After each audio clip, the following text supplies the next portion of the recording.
In today's video, I'm going to teach you how to add a background video to Webflow. Whether you're looking to create a custom website or enhance your existing one with dynamic visuals, incorporating a background video can really set your project apart. Let's dive right in and see how you can bring this visual element to life on your site. First, head over to Webflow by opening your preferred browser and typing in webflow.com.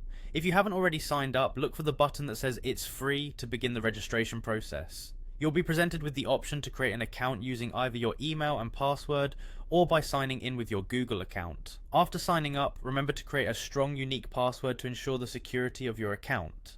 Next, navigate to the Webflow dashboard by clicking on Go to Sites. In this section, you can see all of your existing projects or begin a new one. For our tutorial today, you'll want to jump into the website builder where all the magic happens.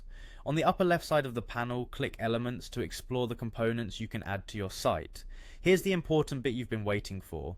Look for the background video option. It's crucial to select this specific option and bypass other video options unless you're familiar with their functions. Once you've located background video, click on the Upload Video button to bring in your desired video file. Make sure your upload meets Webflow's video requirements to avoid any hiccups during this process, such as format or size restrictions. Once your video is uploaded, it's time to customize it to suit your website's needs. You'll find the option to show all settings here, and this is where you can make adjustments. Be it playback speed, loop settings, or opacity, experiment and tweak these settings until everything is aligned with your vision for the site. After you've ensured that your video settings are perfect, click on Publish.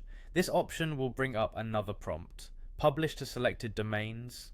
If you have multiple domains, choose the ones you want your video to be featured on, and then proceed with clicking on to Publish. Finally, wrapping things up, close any remaining prompts or windows that confirm your changes are saved and live on the domains you selected. With everything finalized, your background video should now be seamlessly integrated into your Webflow site, adding that extra visual flair. And there you have it. We've just successfully added a background video to a Webflow project. This technique not only enhances the aesthetic appeal of your site, but also boosts user engagement by offering a richer visual experience. Thank you for watching, and be sure to subscribe for more tips and tutorials on web design.